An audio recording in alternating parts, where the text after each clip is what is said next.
Welcome to another Marble Spectacular video. It's not going to be about a marble run, but I'm going to talk about one. It's not going to be, there's no racing, but I'm going to review one marble runs that I'm going to show you on one of my Marble Spectacular videos. Even though I don't do very many, I'll do one. This is my track that I mostly use for marble racing, and I'm going to show you the first ever Marble Spectacular finishing touches. I'm going to make my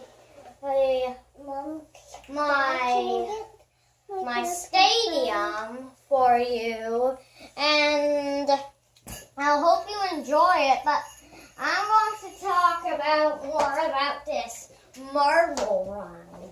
This marble run comes out from the red too, that you can do it all at once. That's a good thing. But you can't just drop them. Some of them get stuck. And they sometimes get some launchers, but you need to do this. And they get going again, even though. So, I guess you're going to like that video, but then it comes into the yellow switch. One goes this way, then it'll be a luckier shot because one will come in. There's a couple pieces left in the office on the top shelf. Or it could be the end. So that's way the up there. Unlucky part. But then it comes into the final red funnel, then it's the finish line.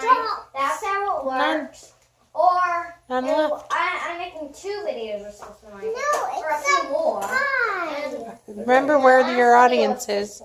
We're over here. Remember where your audience is.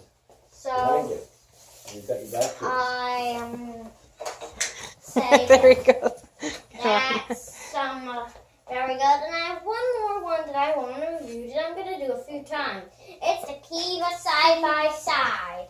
Take a look. You remember this one with Fred Phillip, but I don't know what one went wrong, but it went wrong. So I think my next video is going to be perfect. All right, let's stop it there. So I hope you enjoy my next video because it's going to be a good one.